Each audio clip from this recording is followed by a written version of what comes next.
Los siglos ocultos de la Biblia que cambiaron la historia. Existe un periodo de 400 años que fue literalmente eliminado de tu Biblia. 4 siglos de silencio divino en los que imperios cayeron, sectas secretas surgieron y el mundo que Jesús pisó fue completamente rediseñado. Si no conoces estos 400 años, estás perdiendo las respuestas a preguntas que han atormentado a los cristianos durante siglos. ¿De dónde salieron los fariseos? ¿Quiénes eran realmente los saduceos? ¿Por qué los romanos dominaban Israel? Y lo más inquietante, ¿cómo se pasó de Malaquías a Mateo sin ninguna explicación? En los próximos minutos vas a descubrir por qué 4 imperios tuvieron que caer antes de que Jesús pudiera nacer. ¿Qué secta secreta en el desierto estaba preparando el camino y nadie lo sabía? ¿Cómo los 400 años de silencio fueron en realidad la estrategia más ruidosa de Dios en la historia? Malaquías cierra el Antiguo Testamento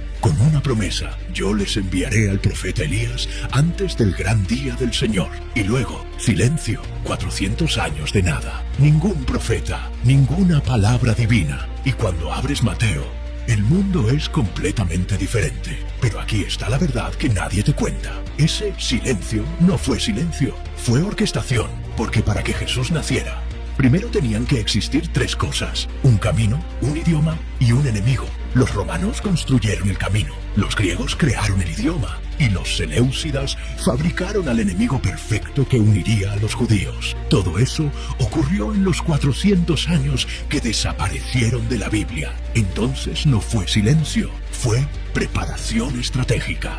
Pero esto abre una pregunta aún más oscura. Si Dios estaba dirigiendo imperios enteros detrás de escena, ¿qué más estaba ocurriendo que nadie vio? ¿Qué sectas? ¿Qué manuscritos? ¿Qué profecías secretas se estaban forjando mientras el cielo parecía ignorar la tierra? Si llegaste hasta aquí, ya sabes más que el 95% de los cristianos. Pero lo que viene ahora va a cambiar por completo tu comprensión de la Biblia. Porque estos 400 años no fueron eliminados por accidente, fueron ocultados por una razón. Para entender esto, tenemos que regresar al último momento en que Dios habló, al día exacto en que el cielo decidió guardar silencio. ¿Por qué Dios dejó de hablar exactamente en el año 400 a.C. y no antes ni después? La mayoría piensa que fue algo aleatorio, un intervalo divino sin motivo. Pero cuando entiendes lo que estaba pasando en Israel, cuando Malaquías escribió sus últimas palabras, te das cuenta, el silencio fue intencional, fue preciso.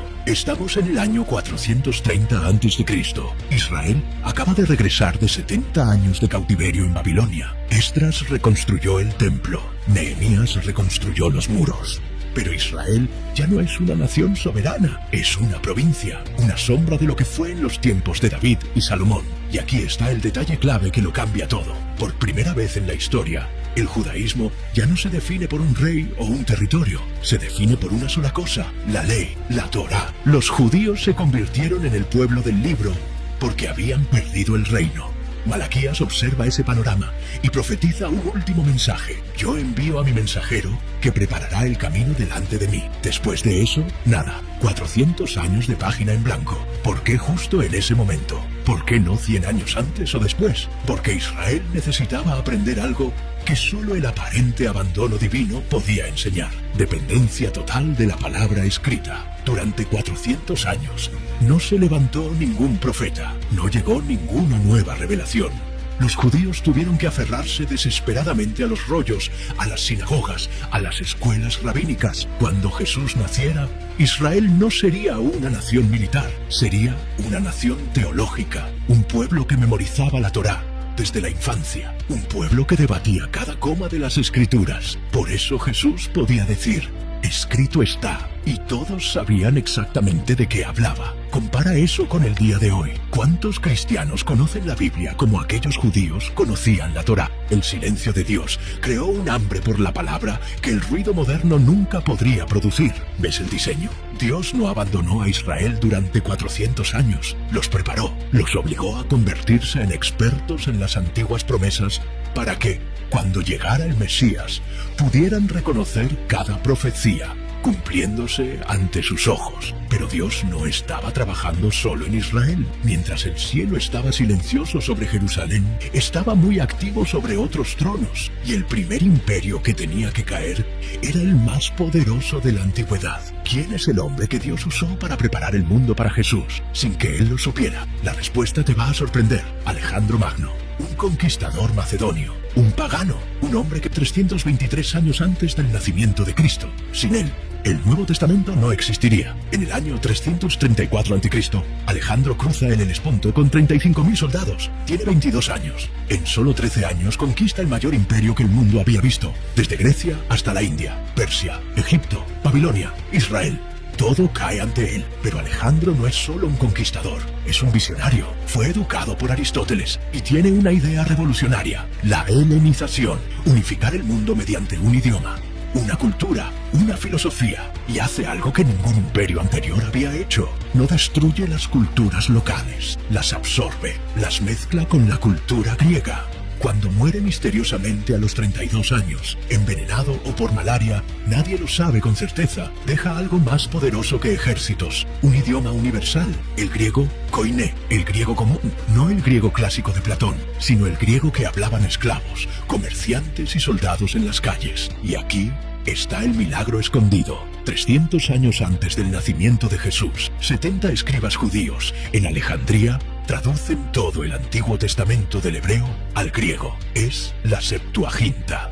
Por primera vez en la historia, los gentiles pueden leer las profecías mesiánicas. Cuando Pablo escribe sus cartas, lo hace en griego. Cuando Mateo, Marcos, Lucas y Juan escriben los evangelios, lo hacen en griego, no en hebreo, no en arameo. En griego. ¿Por qué? Porque Alejandro, 300 años antes, preparó la autopista lingüística que el Evangelio usaría para conquistar el mundo. Alejandro nunca supo que estaba cumpliendo Daniel, capítulo 2. Él era la cadera de bronce de la estatua del sueño de Nabucodonosor, el tercer imperio, cuando su reino se dividió en 4. Exactamente como Daniel había profetizado. Pero uno de esos 4 reinos haría algo tan terrible que crearía el movimiento que Jesús enfrentaría cara a cara: los fariseos. ¿Te das cuenta ahora? Alejandro no fue un accidente, fue providencia. Dios usó a un pagano para crear la herramienta que difundiría la palabra. El camino estaba listo, el idioma estaba listo, pero aún faltaba una cosa: un enemigo tan cruel que forjaría la resistencia judía. Y ese enemigo tiene un nombre: Antíoco Epífanes. Lo que hizo al templo de Jerusalén en el año 267 a.C. es tan blasfemo que hasta hoy los judíos lloran al recordarlo. ¿Qué pasó en el templo de Jerusalén? Que creó a los fariseos, a los saduceos, y preparó el escenario para Jesús. La respuesta está en un hombre llamado Antíoco Epífanes, rey del imperio seleucida, uno de los 4 fragmentos del imperio de Alejandro. Su obsesión: borrar el judaísmo de la faz de la tierra. Diciembre del 167 a.C. Antíoco invade Jerusalén, entra en el templo, el lugar más sagrado del judaísmo, y hace lo impensable: sacrifica un cerdo en el altar sagrado, un animal impuro. Derrama el caldo sobre los rollos de la Torá, levanta una estatua de Zeus en el lugar santísimo y decreta: la circuncisión está prohibida, guardar el sábado está prohibido, poseer un rollo de la Torá se castiga con la... Quiere obligar a los judíos a convertirse en griegos, a adorar a los dioses griegos, a abandonar el pacto con Abraham. Pero ocurre algo que Antíoco no previó. Un sacerdote anciano llamado Matatías, de la familia de los macabeos, se levanta. Cuando soldados sirios llegan a su aldea exigiendo que ofrezca sacrificio a ídolos, mata al oficial, huye a las montañas con sus 5 hijos y comienza una guerra de guerrillas. Su hijo Judas Macabeo se convierte en uno de los mayores generales de la historia judía. Contra todo pronóstico, derrota a ejércitos sirios 10 veces más grandes. En el año 164 a.C., 3 años después de la profanación, Judas reconquista Jerusalén, purifica el templo, vuelve a encender la menorá. Es el milagro de Hanukkah, la fiesta que Jesús celebraba en Juan 10:22. Pero la revuelta macabea hace algo más profundo que ganar una guerra. Divide al judaísmo. Nacen los fariseos, los separados, judíos estrictos que dicen: nunca más seremos contaminados. Crean cercas alrededor de la ley. 613 mandamientos no les bastan. Inventan miles de reglas adicionales. Es la tradición oral que Jesús confrontará. Nacen los saduceos, la élite sacerdotal, Colaboraron con los sirios, ahora colaboran con quien esté en el poder. Controlan el templo, pero niegan la resurrección. Los ángeles y lo sobrenatural. Son religiosos materialistas. Nacen los celotes. Revolucionarios. Dios nos dio victoria militar antes. Nos la dará de nuevo. Esperan un Mesías guerrero que expulse a Roma por la fuerza. ¿Ves cómo se arma el tablero de ajedrez? Antíoco fue el catalizador. Su profanación creó las facciones que Jesús enfrentaría. Los fariseos que lo acusarían de la ley. Los saduceos que lo entregarían para proteger sus privilegios. Los celotes que lo rechazarían porque no tomó las armas. Pero aún falta el último jugador. El imperio final, el que Daniel profetizó como piernas de hierro. Y ese imperio no vendría con religión. Vendría con caminos, legiones y una cruz. ¿Por qué Jesús tuvo que morir específicamente en una cruz romana y no de otra manera? La respuesta está en la infraestructura que Roma construyó durante los 400 años de silencio. Porque para que el evangelio se extendiera, necesitaban existir tres cosas: caminos seguros, paz impuesta y un símbolo de terror universal. En el año 63 a.C., Pompeyo conquista Jerusalén. Roma anexa a Israel. Por primera vez en la historia, existe algo llamado Pax Romana, la paz romana. Una paz impuesta por la espada, pero paz al fin. Roma construye 400.000 kilómetros de caminos pavimentados, desde Britania hasta Judea, desde Galia hasta África. Y esos caminos tienen una regla: están protegidos por legiones. Los bandidos son crucificados, los piratas son eliminados. Por primera vez, un comerciante puede viajar de Roma a Jerusalén sin ser asaltado. Cuando Pablo realiza sus viajes misioneros, no improvisa rutas, usa la infraestructura romana. Los caminos que César construyó para mover legiones, Pablo los usa para mover el evangelio. Pero Roma no trajo solo caminos, trajo la crucifixión. La crucifixión no fue inventada por Roma, pero Roma la perfeccionó como herramienta de terror psicológico. Crucificaban a la orilla de los caminos. A propósito, para que todo viajero viera. El mensaje era claro: si te atreves a desafiar a Roma, este será tu final. Cuando Jesús dijo: el que quiera seguirme, tome su cruz, el público no pensó en una joya de collar, pensó en terror, pensó en humillación pública, pensó en la peor que un ser humano podía sufrir. Y aquí está el código que casi nadie ve. La palabra griega para cruz es stauros, pero significaba más que madera, significaba maldición. Pablo dice en Gálatas: maldito todo el que es colgado en un madero. Está citando Deuteronomio 21:23. Entonces, cuando Jesús en la cruz no solo estaba muriendo, se estaba convirtiendo en maldición, cargando la maldición de la ley para que nosotros fuéramos liberados. Y aquí está el detalle final que cierra todo. Jesús nació bajo César Augusto, el emperador que trajo la Pax Romana. Lucas 2:1 dice: en aquellos días salió un edicto de César Augusto para que todo el mundo fuera empadronado. ¿Por qué un censo? Porque Roma necesitaba controlar el imperio. Necesitaba saber cuántas personas pagaban impuestos. Y ese censo obligó a María y José a ir a Belén, cumpliendo Miqueas 5:2.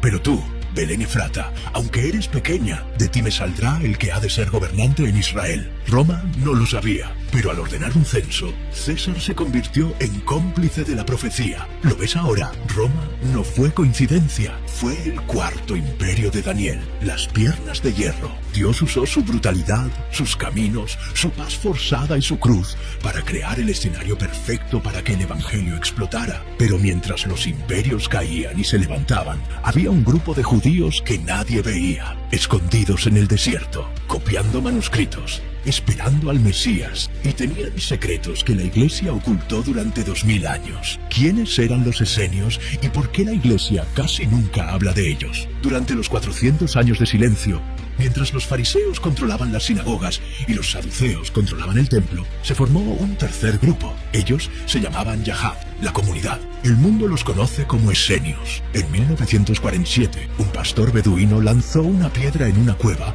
cerca del Mar Muerto y descubrió el mayor hallazgo arqueológico del siglo XX. Los esenios creían que el templo de Jerusalén estaba corrompido, que los saduceos estaban vendidos, que los fariseos eran hipócritas. Entonces hicieron algo radical: abandonaron Jerusalén y se fueron al desierto de Qumran. Allí crearon una comunidad monástica, celibato, bautismos rituales diarios, comidas comunitarias, estudio intenso de las escrituras y algo que nadie más hacía: Copiaban manuscritos con obsesión. Tenían un líder llamado el Maestro de Justicia. Esperaban dos Mesías, uno sacerdote y uno rey. Creían que vivían en los últimos días, que el Maestro revelaría los misterios ocultos en las profecías. En 1947, en las cuevas de Qumrán, se encontraron más de 900 manuscritos, copias de casi todos los libros del Antiguo Testamento, 1000 años más antiguas que las que teníamos.